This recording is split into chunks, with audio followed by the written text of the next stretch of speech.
going on, guys? Welcome back, or welcome us back. It's been a while since we've done a live stream. We've got a lot going on. Just wanted to bring you guys up to speed on what's happening and what we've been doing, and answer any questions if anybody has any questions. Make sure we got this going out to everybody on Discord. Looks like we do. It's on Twitter. It's on Discord. Everything looks good. Tried something new. Tried a little bit of an intro this morning or this afternoon or whatever time you're tuning into the live stream. For me, it's the afternoon. For Mark, it's closer to what? Closer to the morning for you, isn't it? No, it's still the afternoon. No, evening for me then. Lunchtime. Evening for me. Hopefully the audio's coming through okay. We've had issues with it in the past, but I think we're good today. Let's pop out the chat so I can see what's going on. All right. Again, like always, if you want to join the conversation, we welcome you guys to do so. It is an open floor. For anybody who wants to join in. If you're members on Discord, you can join in and join the voice chat channel over on Discord. We're live on there, I believe, as well. So if you want to chime in and voice your opinions and your thoughts and what you guys are doing moving forward, we're all about listening and talking and figuring out what's going on. Absolutely. We welcome it. It's an open floor. It's not just us rambling. We want you guys to come ramble with us. So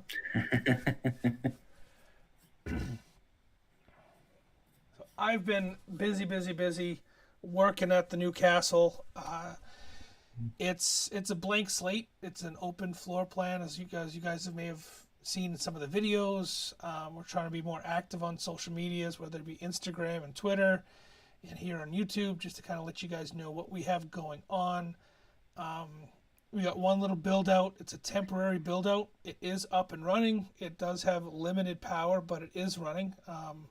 We're talking, petahash worth of hashing power at the moment. So it's got plenty of juice going to it. We're just working with electricians in our local municipalities to get more power so we can get more rigs going. That's about it for us at the farm. I mean, lots of cleaning, lots of things to do. Had a little bit of a scare the past couple days with Hurricane Ian coming in. Wiped out Southwest Florida, wiped out the Carolinas, and came up to Roanoke where we are and took a hard right and missed us. I mean, it's still raining here, but no major issues, no major roof leaks, no, hurricane force winds ripping siding off. So, knock on wood, everything's been good for us at the castle. So we lucked out. It was it was either going to hit us dead on or it was going to miss us. So it missed us, and Yeah. we're happy about it. I had a feeling, dude. I know we were going back and forth a little bit, and I was like, yeah, I don't know. And luckily it did. It turned. So that was entertaining, at least to watch. Keep track of the hurricane and what was going on, Yep. because it did look like Roanoke was basically a bullseye. Yeah. It was. I mean, my mother and my brother I have some friends down in Naples, in Fort Myers area, in Bonita, where I used to live.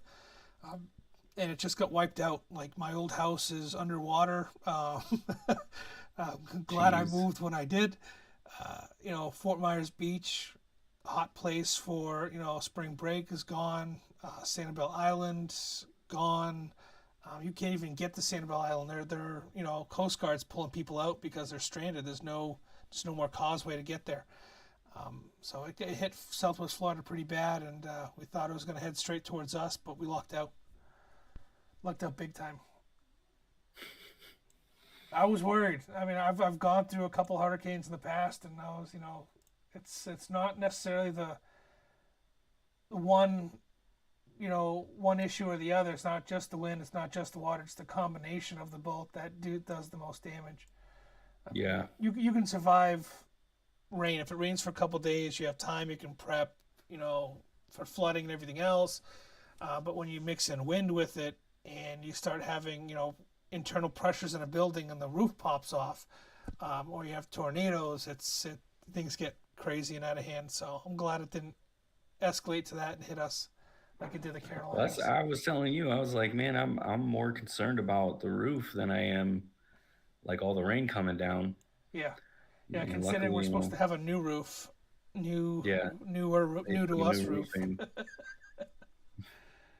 But no, I think it worked out. I think we did good. I checked on it. I mean, it has been raining. It's still raining here. A couple small leaks, but they're away from where our equipment is. Uh, I patched some holes that I thought maybe the wind would blow some water in. Nothing happened, no issues. Put up a couple cameras um, just to make sure that if I couldn't get down there, I could see what was going on. But no, we had a little bit of a brownout, but that was about it. It was pretty easy, pretty straightforward. We kept on mining away through everything, and we're still mining. So Yeah. I mean, and I know that we've been communicating with some of our clients with hosting, and I know that we're not entirely 100% with the mine. Um, I guess maybe just we can give a brief update on that. sure. Um, we miscalculated some of the infrastructure that we were going to need, and we had to order some more equipment to make sure that we could get to 100%. So we're slowly making progress, and I feel like within the next couple weeks we should have the mine entirely up and running. Yeah, But absolutely. It's just you a know, matter of shipping and stuff coming in. yeah, exactly. I don't know if you guys follow the YouTube channel. If you do, you should. If you don't, you should subscribe. Hit that subscribe button. Or if you're on Instagram, we've been posting stuff on Instagram. Been doing some custom PDU builds past what we've done in the past. In the past, we've done basically 200 amp panels, sub panels, and we've broke them out into 20 to 15 amp breakers and distributed the power out that way, and done drops from the ceiling. Where this building has 20, 30, and at the peak almost 35, 40-foot ceilings, a little harder to do drops at the moment. We do have a scissor lift in the building, and I've been doing my best, but Mark found a great deal on some power supplies, and we've just been slightly modifying them just to run a little bit safer.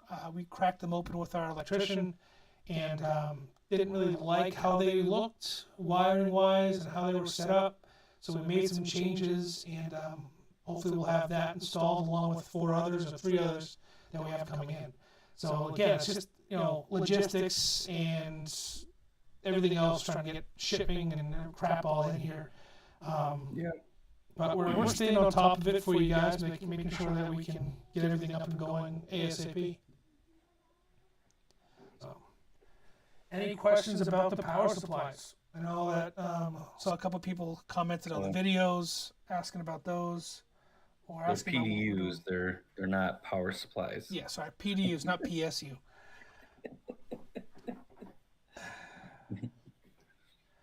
No, they're big. They're big boys too. 125 amps. Yeah. I think with the modification, it would kind of bring it down just a little bit, but no, No, those, should still be at 120 amps, 25 amps. So the original PDUs that we purchased had 24 ports, and they're interchangeable between 125 or 120 volts to 40 415, or 208 415. Just because the power between here in China and here in Europe, wherever these things are manufactured, slightly different. Talking to the electrician, we're going to test it out on some of our older equipment that we don't care so much about. But basically what's happening is there are bus bars inside these powered supply units, and if we had hooked it up right out of the box, it would have been putting 240 volts on one side of the plug. And that could cause heat, that could cause melting, that could cause fires. And I just wasn't willing to take the risk on equipment that wasn't ours. So we modified it so it's 120, 120 on each side of the plug with a ground on the center. It's a C19, C20 plug. So we want to make sure that we're just putting the proper voltage and current through each side of the plug so we don't have any issues or meltdowns. So we went from 24 to 16 plugs, but they're 16 at 240 volts and can easily do 20 amps a piece. So we jumped up a little bit. We're just making it a little bit safer moving forward. But when we get the new ones in that Mark had ordered, we're going to test them without modifying them on some older equipment and kind of see how it plays out, because the power we have coming in to the building moving forward with the new upgrade is going to be 480. So we have to have a transformer to take it from 480 down to 415, and then when the 415 gets plugged into the PDU, it'll take that 415 and put it out to 220. So there's a lot of steps that go into this. You know, you can't just plug and play with what we're doing, the infrastructure that we're building. It's a lot more to it than just, hey, we're in a 23,000 square foot warehouse. We know we have 600 amps, 800 amps available right now. Let's just start plugging shit in. Doesn't work like that. I wish it did. I wish it was that easy, but there's a little bit more to it than that. So we're doing an upgraded system, 480, and then we're stepping it down to increase the amperage that we can draw from. But that's underway. That's under contract with our electrician. It's just in the process of talking with the local power companies and making sure that we're up to code, because it's a big Yeah, warehouse. We want to make sure we're up to code. Latest thing with the farm, Mark and I have been going back and forth about, has been the sprinkler system. So we do have an upgraded sprinkler system. If anything goes wrong, we don't want to burn down the building. But this building, before we moved into it, was kind of put off to the side, if you will. It's a great building. Structurally, it's fine.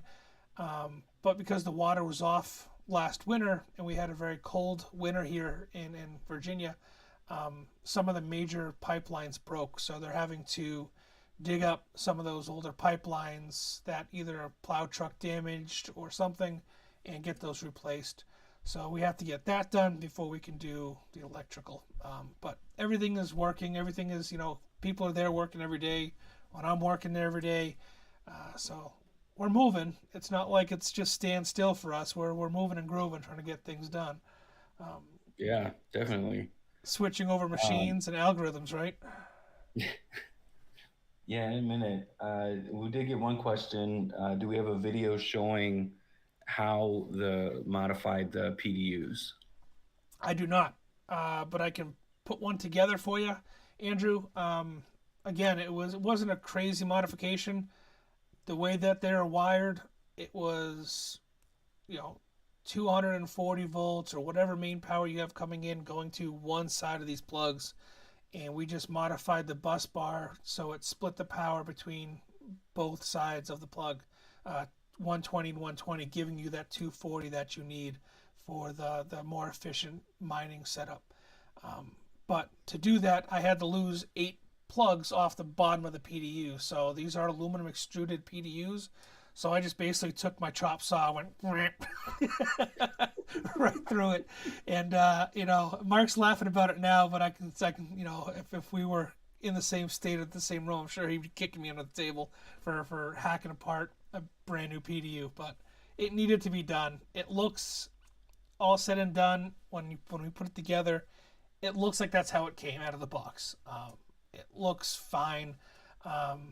All the brackets went back on. Everything hooked back up. All the internal breakers are wired correctly. I soldered all the connections, so there's nothing just like wired tied inside that could come loose. No, I soldered everything and did it nice and right and correct.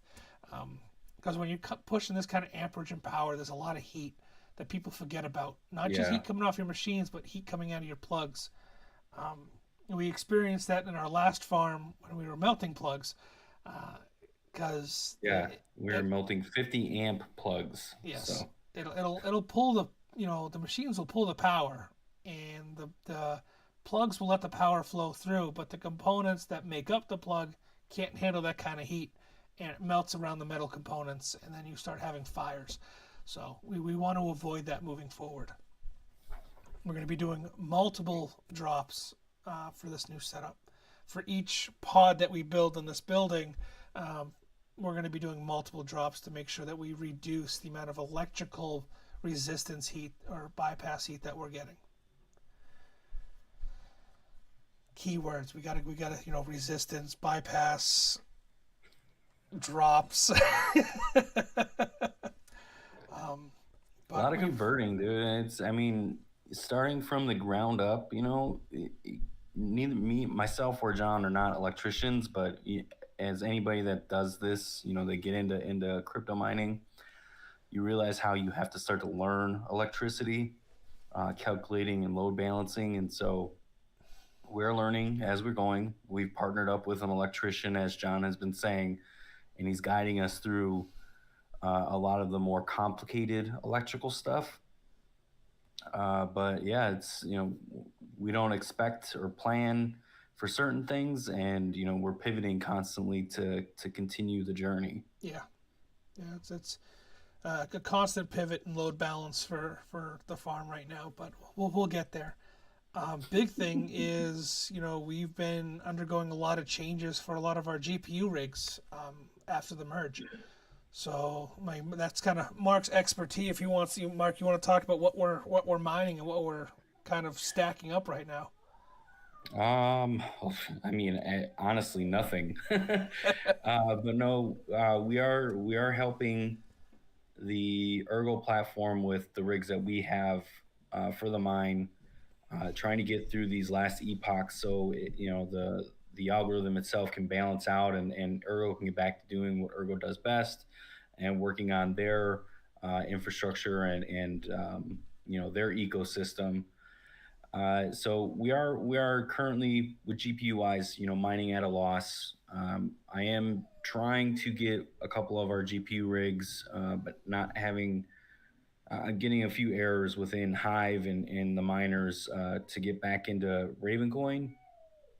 So that'll be triggering. We'll be starting to kind of basically balance the GPUs a little bit until we see something like Ethereum come through. I am not really entertaining Ethereum proof of work or Ethereum fair when it comes to mining GPU wise. Um, there's just too much rug pull feel, I guess. Yeah, I'm Um, not. When I heard Binance has their ETH pool going on now and everything else. yeah, I don't know. It's still, yeah, it's too risky for my favor, at least, to entertain those. Um, but no, I mean, Ergo is a solid project. They're having their hiccups. The devs, they're working on it, proposing EIP 37, which is a balance. Is it going to fix or be an all fix? No, it's not. But it's moving the project in the right direction, and I think that we may stick with Ergo for the time being on some of their smart pools. But before, when we first started setting up our GPU rigs for Coastal Crypto, we were mining Ravencoin right off the bat just to have that just stacking that, hodling it. Yeah. And I think that we'll probably end up moving back to Ravencoin just to continue to stack a little bit more of that as we go. Because Ethereum Classic, which we were mining up until the merge for the most part, kind of mining with one rig right now just because I'm having those issues that I talked about earlier. Um, it's not profitable to mine on GPUs anymore. What I thought was going to happen, which ASICs took over, is taking over. I'm sure a lot of people have seen that with some of the YouTubers, the crypto YouTubers, and them explaining, what happened with difficulty after the merge.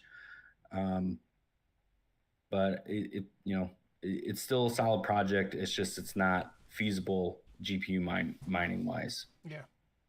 Yeah, it's gonna be going to be interesting to see what's going to happen with all these ETC miners and all these ASIC ETC miners too.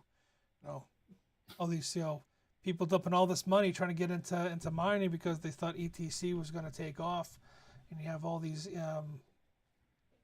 machines that are out there, the E9s that are just turned into paperweights, or they may be paperweights sooner rather than later. Yeah. You know, Eris is trying to keep me honest right now too. So yeah, we are spec mining too. One coin I completely forgot about. We are mining Caspa. We do have a hefty bag of that, and I'm going to continue mining that until, um, I feel like we have a good, decent enough balance to just hodl it for a little bit. So just, yeah, Eris keeping me honest in the chat. he also brought up CPU mining. Um, we've done a little bit of it, not a whole lot, just because of the rigs that we have. They're not really geared for it. No, like we're using server cases, so the CPUs that are there, they're just not. You can't mine on them. There's not enough threads, not enough cores. Yeah, They're just old Intel CPUs. Um, cheap and great I pick for up mining CPU. rigs. Yeah, I pick up a couple CPU coins every now and then just to kind of like test. Um, I'm in favor of Avian still with CPU. If you're going to mine something CPU wise, it's not a bad idea to mine that. I'm not a fan of RTM, Reptorium. I don't. Something about the project just it turns me away. The creator, I don't know. There's a lot of drama there. Even if it is profitable right now, I mean, you're still only talking like $1 or something. It's not anything to write home about. Right now, I think that with Coastal Crypto, our focus going forward is we're going to be stacking some GPUs as we get them in. We'll get them going, but it's not like a priority. We'll I build got them a as they shelf come full of in. them. Is basically what I'm saying. Yeah, we'll build them as we come in, which they are coming in. We're not hesitating on obtaining any GPUs. But I think that our focus is going to start to be where our core was when we started the mine, and it's going to be script mining. And so we've always been script heavy. Script is still profitable in most cases, not necessarily on an L3, but definitely on other machines. So I think that's just basically where our focus is going to be until the next bull run kicks off. Yeah, I mean that's they're right there underneath KDA. So for rig Mm-hmm. wise, um, Eris Which has you bring that up. I don't mean to interrupt you, but you bring that up. Like we've gotten inundated with orders for KDA. We work with a couple suppliers. They were able to take advantage of the pre-sale Bitmain put out, and obviously we're able to get some of the what is it, KA3s. yep. So we definitely have access to just under 50. I've sold a very good chunk of them already. Um, but then we also have another supplier that could possibly get us another pocket of 20 of them. So definitely, if that's something someone is interested in, just reach out. We've obviously posted it on Twitter that we have access to these machines, and I know that there have been a couple of the people that are like currently watching right now that have told other people that we have access to these. So um, yeah, if you're just catching this post live and you are looking at like KDA, we have some of the newer machines. We have access to those. So just hit us up and we can discuss and figuring that out. Just remember Now, that they're December shipments. mhm. These are pre-orders. They're It not. is it is a pre-order. Yeah. This isn't the standard 2 to 3 week shipment. That we're getting. Um, these are December pre-order pre-batch machines. So just remember that. Before we go continue on with ASICs, Eris had another question there. Is the new Coastal Crypto facility capable of hosting a GPU mining rack? Like someone sends a bunch of CPU rigs and a metal rack for it. I don't see why CPU not. miner. What's that? A CPU miner. Yeah, he's talking Yeah, about I like don't. a whole mini Yeah, farm, I guess. yeah. I don't. I don't see why that wouldn't be an issue.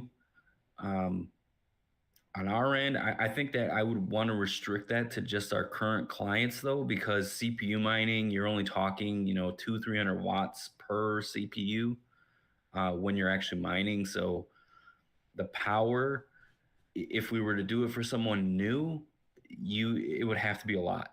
Just because we have our minimums for the mine, we gotta maintain and stay in business, If right? yeah, if we follow our current structure for pricing, where people are getting heavier into CPUs, we may have to look at a per rig price or per rig charge versus a power charge. That's also an alternative method of calculating this because, like Mark said, Yeah, it's we need to consume. Our power rate gets better the more power we consume. We become priority members or priority clients or power draw from AEP. Um, so we want to keep our usage up where there's so little draw.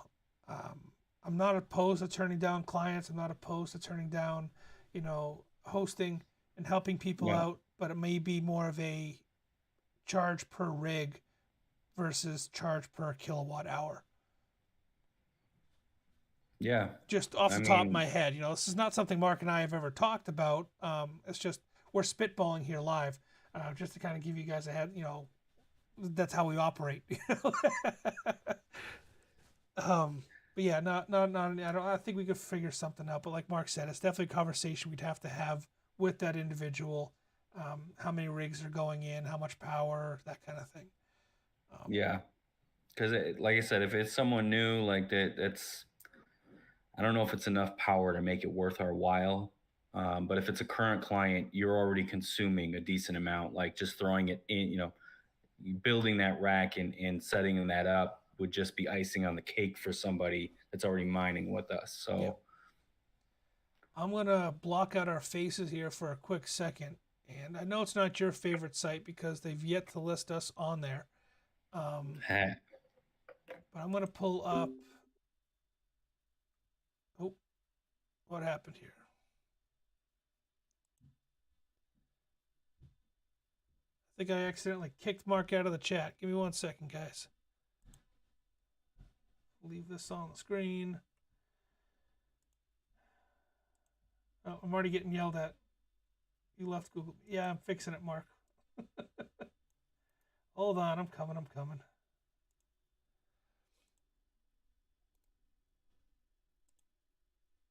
Now I gotta re-enter Google. I gotta ask Mark to let me join in. All right. All right. Sorry about that. It's there we go. Okay. So, ASIC miner value, not our favorite site. One, because they won't list us, and two, because they give people unrealistic um, a vision of what mining is. There's a lot that either they're too conservative or they're grossly overvalued. right. There's no like balance. So I'm going to go ahead and enter in the 9 cents per kilowatt hour that we're charging at the farm for our hosting, just to kind of change the numbers up here a little bit. And at the number one spot is going to be the KA3 from Bitmain. Number two is the L7, the 9.5 gigahash. And then we have the 9.1 and the 9.05 gigahash L7 as well. And then number four is the KD Max. These machines, we have access to all of them on our site or through us directly. And that's kind of what the profitability is that you're looking at. But we have to take this kind of, see the forest of the trees for what it is. We've seen these kind of numbers before. We saw it with the E9 a couple months ago. We saw it with the L7s a couple months ago. We saw it with a number of other miners in the past, especially ones that are on pre-order. And I'm not above selling you guys equipment. I know Mark isn't, but we also don't want anybody to go bankrupt, and we don't want to see anybody get a bad taste in their mouth from their first jump into mining. Equipment isn't cheap, especially when it's that profitable, but that profitability doesn't last. Once these miners hit the network, the difficulty level is going to change, which is going to cause the profitability to dump hard. We've already seen it just with the rumors of the KA3 before they even launched it, before they even did the pre-sale. It went from $80 down to $65. So just with that being said, that news being out there, we've seen profitability dump because everybody that has KD miners that have been turning them off is now turning them back on because they're hoping that once the network spikes, it's going to drive the price of the coin up as well because more people mining it, more people selling it, drives the price up, volume. But it's going to be difficult for the people that have miners. The older miners are going to become obsolete. Newer miners are going to be less profitable. So these are things you guys have to consider and you have to look at. And we try our best to relay the information and to, make sure you guys understand what you're getting into. And I just realized that my background has disappeared. And you can see my disgusting office that I'm in with my Hardy's cup next to my water bottle and the trash behind me. Let me fix that so that's you guys don't have to look at that mess. Dude, we're busy, man. Busy. Yeah, it's not. I don't even know how It to almost change kind of it. looks like you're reorganizing too. I'm trying to half the stuff. Mark sends me stuff directly to my house, equipment wise, and then everything for Coastal Crypto kind of goes towards our PO box. So this is kind of like the halfway point for all of our crap. There's empty boxes behind me. There's a half a computer. We got some a waterproof shoe stuff, some comic books in a box. That's shit's everywhere. Yeah. What else is there? Eris said, so he says, so as long as you already consume a lot of power, it'll be okay. Was just asking in case space or setup was an issue. I was asking basically for myself. So Eris, yes. Like if you were to send us a metal rack for to hang up CPUs and motherboards, we definitely would just hook it up and put it right next to where all your machines are.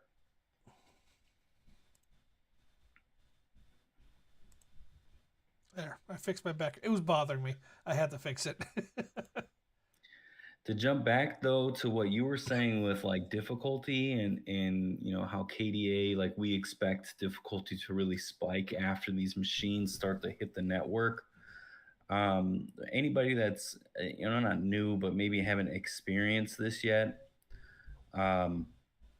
there's two solid examples that have been recent within the last 12 months that show this and have been really affected in the bear market, right? ETC is the most recent one, with all the ASICs jumping on, making it extremely difficult and unprofitable to mine. You need to be really efficient to even stay in profit for ETC. And so that's why the ASICs have taken over. But the next one is Doge and Litecoin, like script mining. When we first got into it, the L7s were just rumored, and we were fortunate to have the delay that Bitmain encountered, but to have those L7s drop onto the network. But once they did, we realized quickly that we couldn't mine with some of the machines that we had, like the L3s, for example. It's just not worth it unless you were hobbyists and you only had like one or two and you were okay just eating the power. Even overclocked. I mean, we tried. We're still trying to figure out some way to make our abundance of L3s profitable again. We have lots of them, and we have clients that have lots of them as well. And I'm not, we've kind of turned them off, or some of them off. We're figuring out alternatives to make them profitable again, even if it's just $1 a day or a couple bucks a day. you start stacking them because they're so cheap that it makes sense again. So we're looking at alternatives. We actually had a client reach out to us and ask us to do. He's willing to fund research for setting up some kind of dual mining S9 S10 thing with the L3s. It was an interesting concept, and it's something that Mark and I have talked about in the past, and maybe somebody come out with a firmware to allow us to do that, and then you're just soldering ports onto a control board, or purchasing a control board that is already set up for script mining, and just making it work with the L7 or the L3s. Yeah. We thought the L5 was going to allow us to do something like that, because that's why we purchased them. That's why we dove into them. But the L5s just have L3 control boards, and the hash boards themselves are just larger. So the L3s have 72 chips, and the L5s have 126, or in that range. Something around there. I think it's like 120 or 126, something around there. The board is basically like the PCB is like two of the L3s in one. They just made a bigger PCB board. Yep.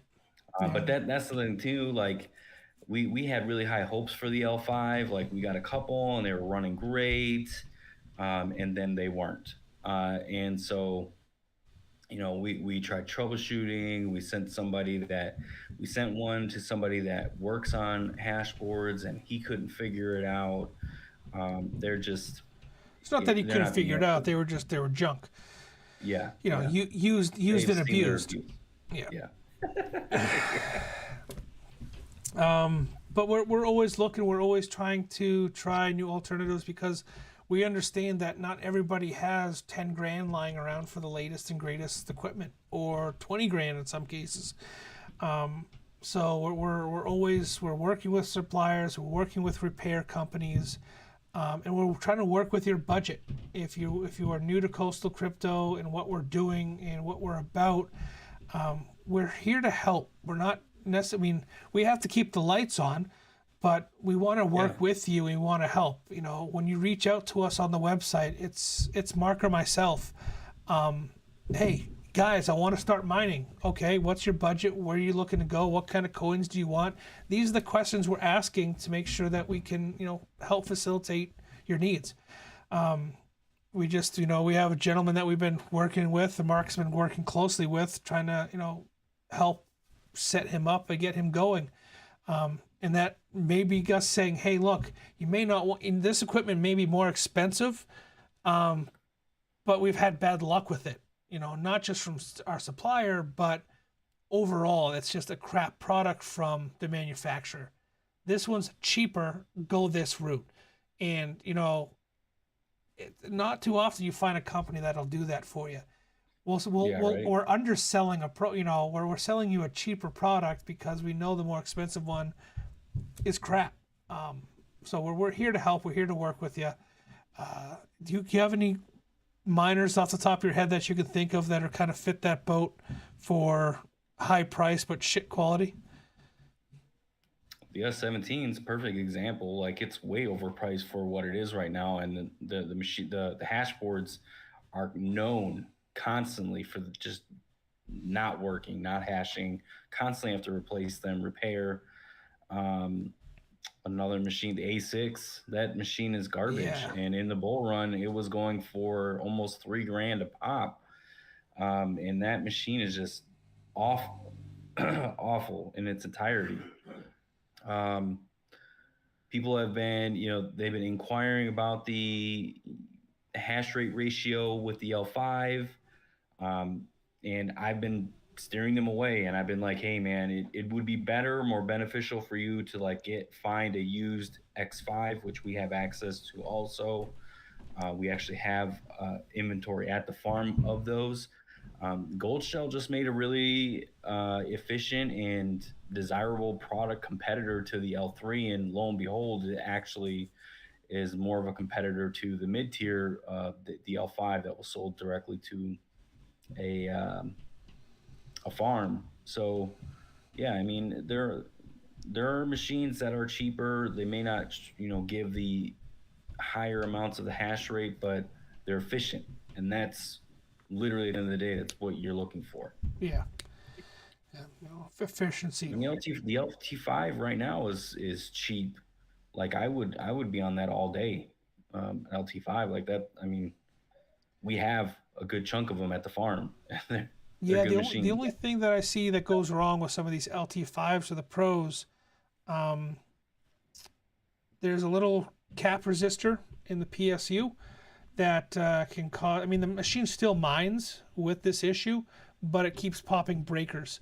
But it's a tiny little resistor and fans. For some reason, they just over rev fans and they throw bearings, or they, depending on what kind of fan you have, but they throw fans. But other than that, I mean, they hash like no other. They'll even hash with a bad fan. They don't give a shit. They'll keep grinding it and keep spinning it. There's no shut off. So I mean, Gold Shell. I mean, they're starting to win me over more and more between the X5 and some of these other machines. They're tanks. They're different extruded aluminum. They're more solid cases. They distribute heat through that thicker case a little bit better, in my opinion, and they run in some pretty crazy climates. I mean, we have one with Son of a Tech, and he's out in Texas heat, and he's ramping that thing up. He's going to drop a review here soon, but he's putting the thing through its paces, and it's still chugging along. And I mean, he killed an S19, but still got the X5 going. So I don't know what that tells you. Yeah, right. So The S19 is very finicky, man. If you're in a hot climate, I would almost, say that you should look at like what's miner versus an Antminer S19. If you're in one of those kind of climates, like us, where our mine is, we get the best and worst of both climates. it's 56 degrees right now. Yeah, it can be hot, during the summer at some point, but the temps are not intolerable to where like the machines will continue to run. Yeah, we I think in the past 10 years we've broken 100 degrees maybe twice, 3 times. It just doesn't get that hot here. And plus we're in the mountains, and you get that mountain breeze. So we don't really have that to worry about. But yeah, I mean, some of the other machines to worry about that I've come across, the 8 gigabyte series L7s, they draw power like nothing I've ever seen. I don't know what it is, what Bitmain was doing. I know it's kind of like it was like a soft release for them. I don't know, but they pull more power than the 9 gigabyte series machines. I mean, we have one that just pops breakers, 15, 20 amp breakers left, right, and center randomly. Like there's no rhyme or reason to it. It just freaking starts ramping up. It's not changing the hash rate, and then all of a sudden the breaker pops. This is one machine on 120 amp breaker, and it's popping it because of the heat that it's pulling. It's not that it's pulling 20 amps. No, these breakers don't just pop at 20 amps. They pop because of thermal resistance. So they're pulling this large amount of current all of a sudden out of nowhere. So the breaker thinks something is wrong, and it trips. There's nothing I can do about it. There's nothing wrong internally with the machine. It's just that's what they do.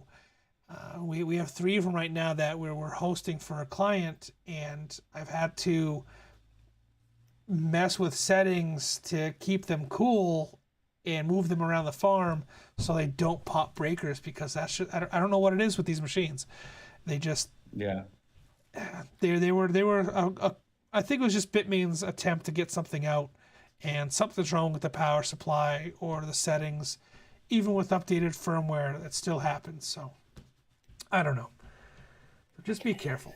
Do your research, guys. Come on, ask for help. That's why we're here. We're testing equipment where we're trying to make sure that nothing goes out of our facility that's junk or trash, and anything that comes into us, we're trying to repair and replace and fix and get running properly. Whether it's a GPU rig and Mark's, redoing thermal paste and thermal padding for 20 rigs, we do it because That's what we Yeah. got to do to make sure that you're profitable, we're profitable, and you stay with us as a client. So Yeah, this week I've just been dealing with GPUs all this week, swapping pads out, and it's fun. patience. I don't have that kind of patience. That's swapping out those, having to clean them. I mean, we have a promotion going on right now. If you guys are got your GPU rigs kind of on hold or off to the corner, send them to us. Pay shipping and handling. Send them to me, and we'll toss them in our ultrasonic cleaners. We'll get them cleaned up for you. We'll get them, working, a little bit better. Get that dust out of them. Get that Ethereum dust, kind of, scraped out of them, and we'll send them back. Pretty quick turnaround, depending on our volume.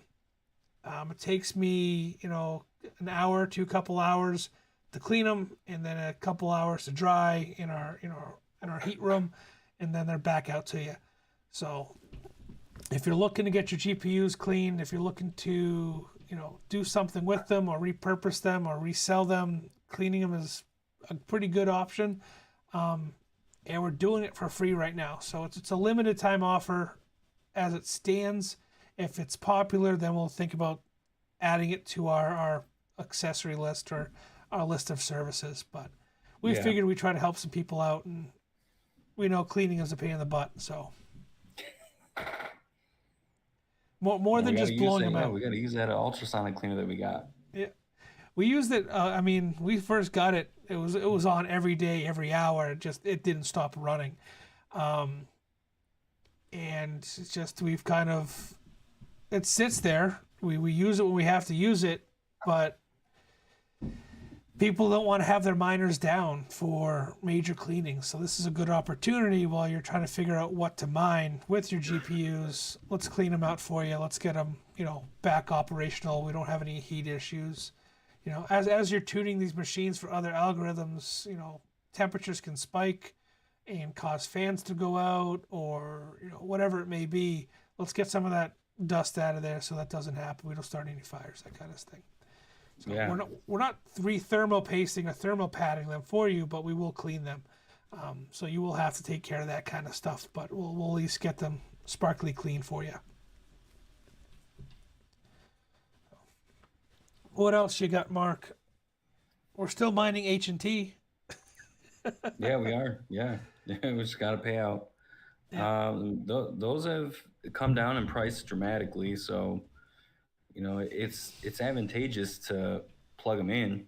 I'm Is trying. the network solid? There's a lot of questions and uncertainty with the network, especially now that they have approval to move, from the mining community at least, move to Solana. And if you're watching this on the October 2nd of 2022, Solana just had a 6-hour outage 2 days prior to this.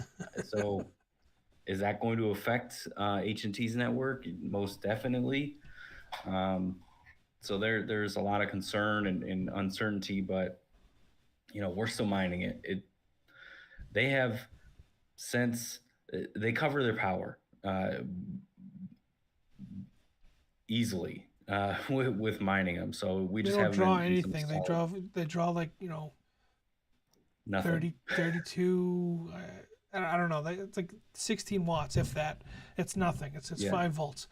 Yeah, I definitely have to get up on the roof somehow and get our new farm mining again with H&T.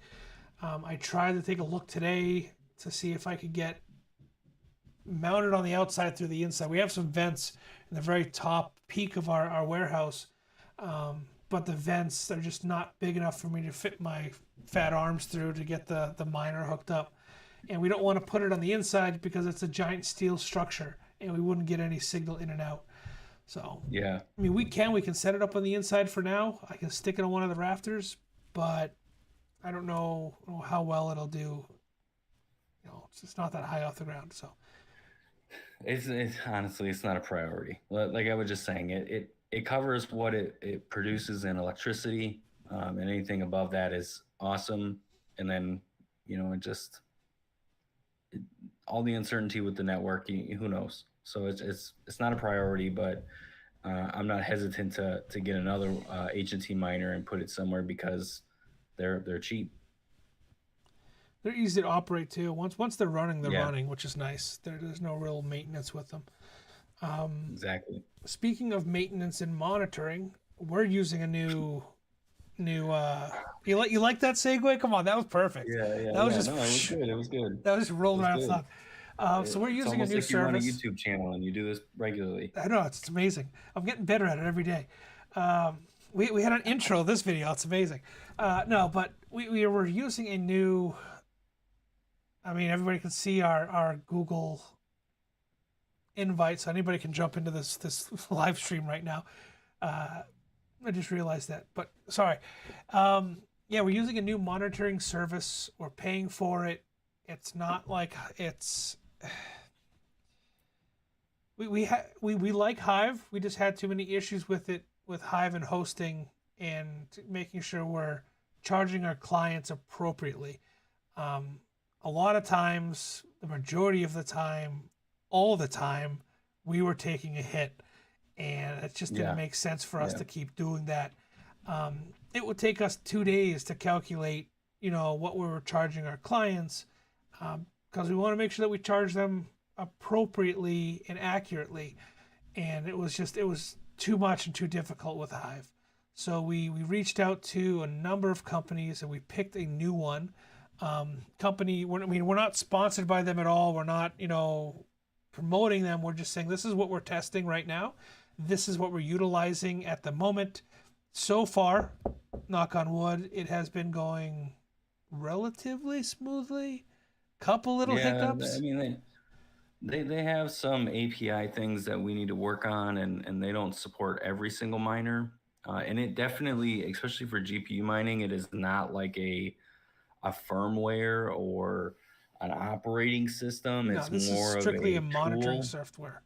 Yeah, yeah, specifically monitoring. It's going to help us provide more accurate information to your hosting, and not specifically, you can do some modifications in it to like adjust your pool and things like that, but you can't like really control your machine in it.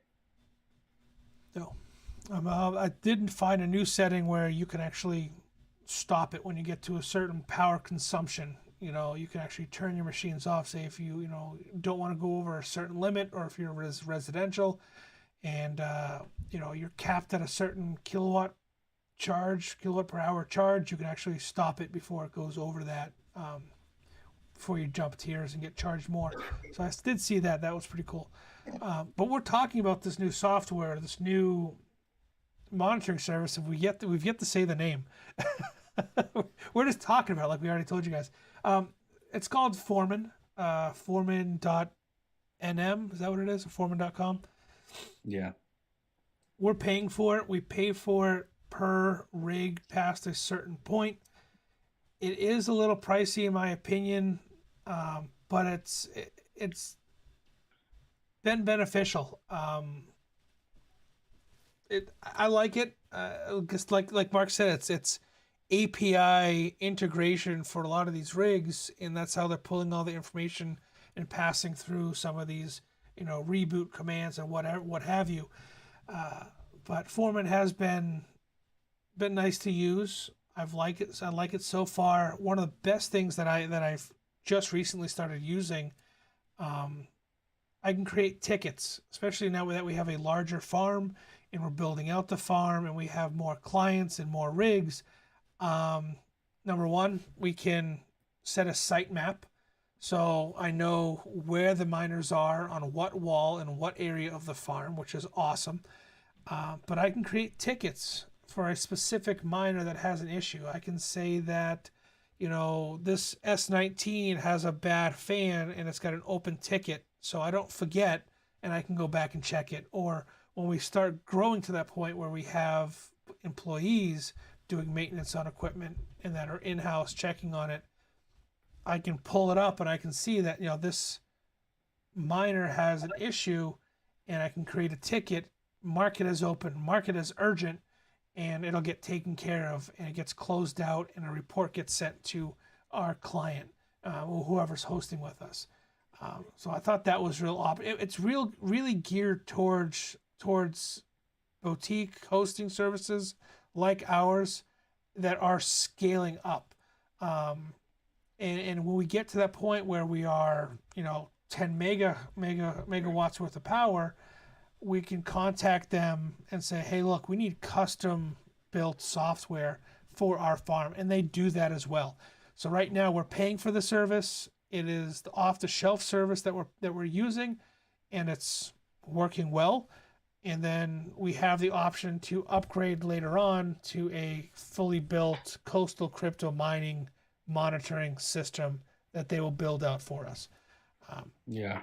So it's nice. I don't want to pull it up because we have some information there that I don't know if our clients are necessarily want to see, but it allows us to, really dive in deeper than what we were getting with Hive when it comes to power consumption and power utilization and power charging and everything like that. So I like it. Like Mark said, though, it's still got some bugs, but overall, it's been good for us. Yeah. But I if you enjoy guys, it. It really, it on the ASIC side, it really does drill down and give more insight as to like how efficient you really are, I think. Um,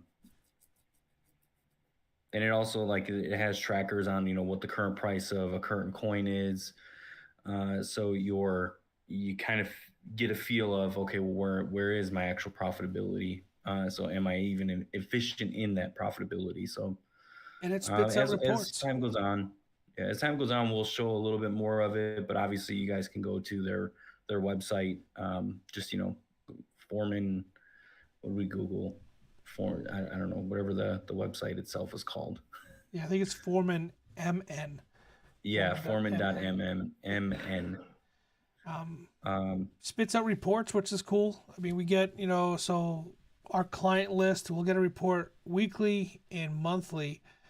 Um, you know, Client A has been operational 98% of the time, 2% it's been down. It's showing 80% profit, and it gives us, the readout on what they're going to get charged and what we invoice them for hosting, which is nice. It's all set. It took us a little while to set up, but now that it's set up, we get reports. It's saved us a lot of time, to be honest with you. What would take us a day or two of Mark hounding me, let's get the invoices out. Let's get the invoices out. It's clicking a button and spitting out the report and just double checking, making sure that every miner was up, that it's saying it was up versus what was down and so on. That was the only hiccup, but I think that'll be resolved moving forward. We'll have miners that are running that are not being reported, but again, that follows underneath the API issue that we're seeing. yeah. Gets us 90% of the way. The last 10% is us, which is fine, versus it Yeah. being 20% Hive and 80% us before. So I will say it was pretty eye opening, as we now are like really using it, versus just doing a trial here or there. I was saying to John, I think it was just yesterday or the day before. I was like, I can't believe we're utilizing as much power as we are, um, just with it showing. Like it's pretty surprising. yeah, right off the bat. I mean, we knew we were pulling some serious power at our last building, but we knew there was a little bit of a disconnect with Hive in the reporting when it comes to power. And now we're getting these more accurate numbers, even with some of the API drops that we're seeing, and it's just like mind blowing. Our last electrical bill was interesting. It was to be expected. I mean, It Do, was do a we lot, man. do we want to go into numbers? Do we want to divulge how much we pay in electric right now, right off the bat? I mean, our last bill was what, $8,000. I don't mind telling them the number. It was a lot. Well, 8,000. Well, that was with the deposit too, but we paid that down. So for Yeah, September, where our bills due mid October, for the month of September, the month that we were moving into the building. So I mean, yes, we did have some power on at the previous building, which carried over to this bill cycle with our new building, but we were just shy of $5,000. We're doing close to $180 to $200 a day in power consumption. That's where we're at right now. So getting it at 9 cents a kilowatt hour, you're getting it at our price. We're doing the best we can to keep that price as low as we can, but we're still stuck with the remaining bill at the end of the day. We're not making any money off of hosting equipment.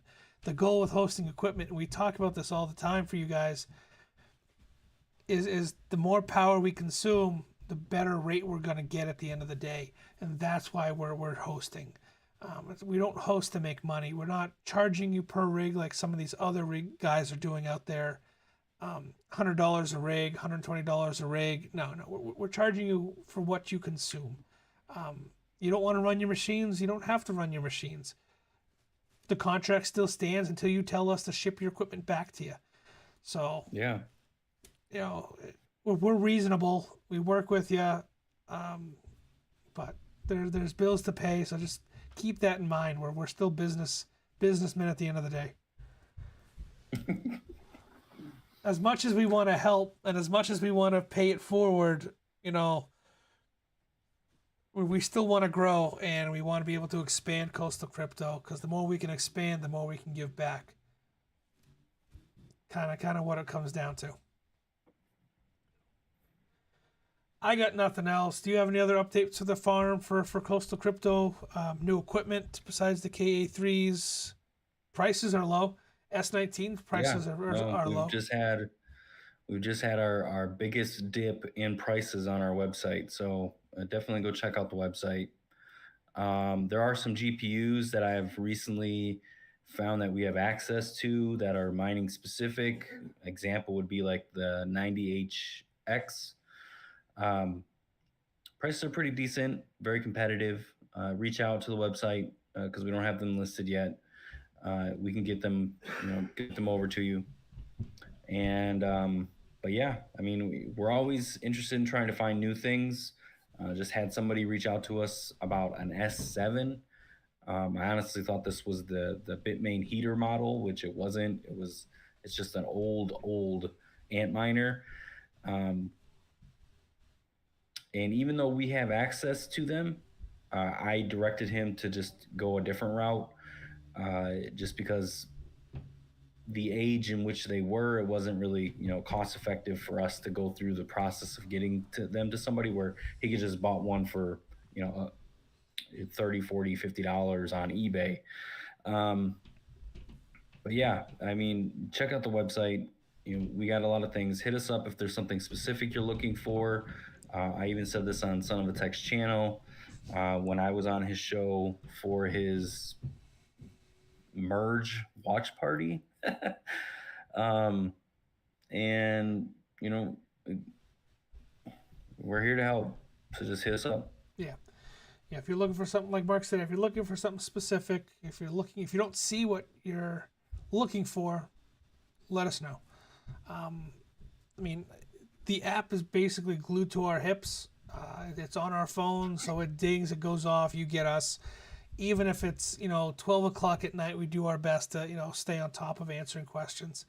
And it's just Mark and I. It's just us two right now. We're running Coastal Crypto. We do have some affiliates working with us.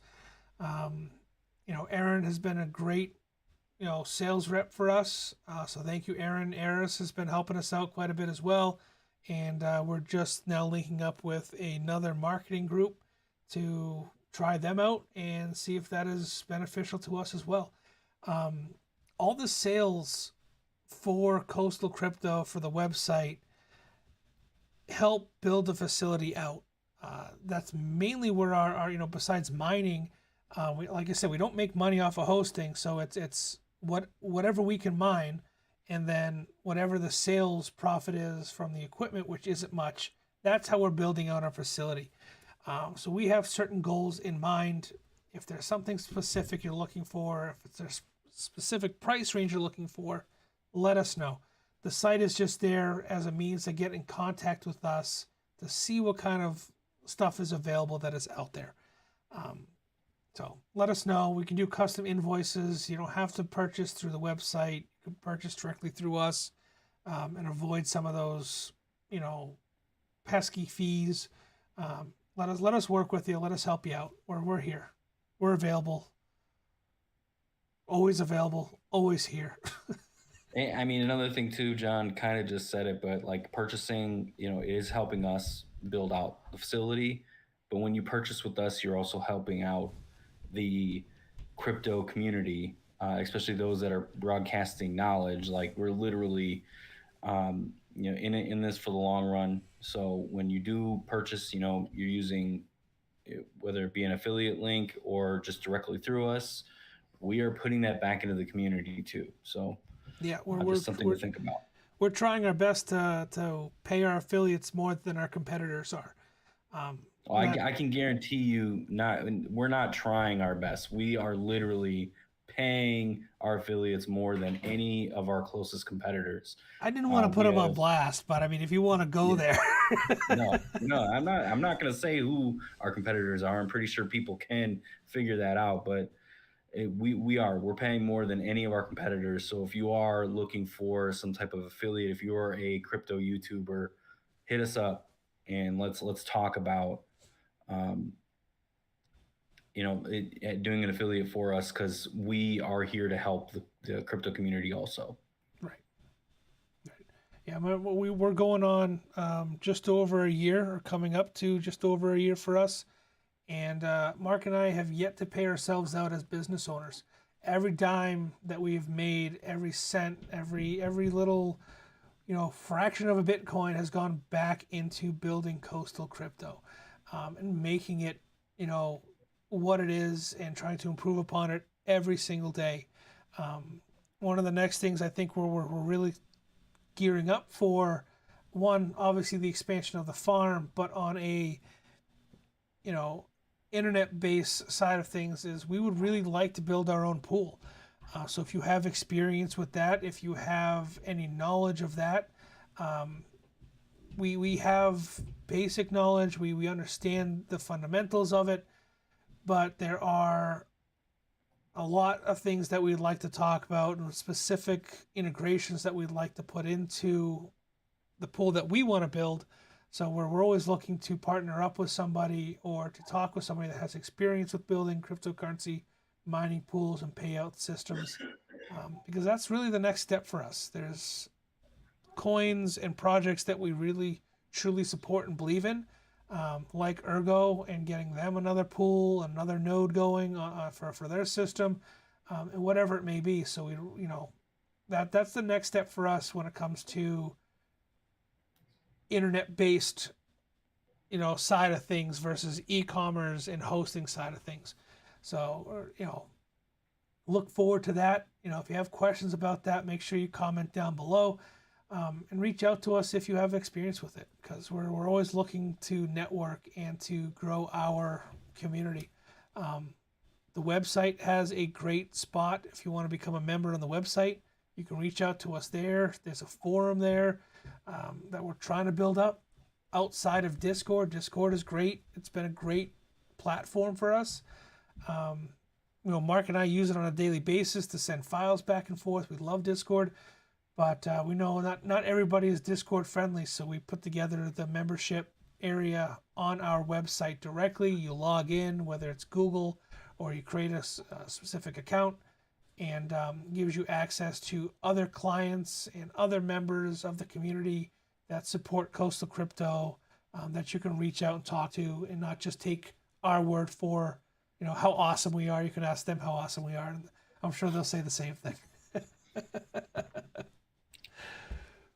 Yeah, I know I'm tooting my own horn here. We do our best. But unless anybody else has any more questions, I think we're gonna wrap it up because it's getting close to dinner time for me here, and I'm sure Mark is already tired of listening to me talk. I'm starving.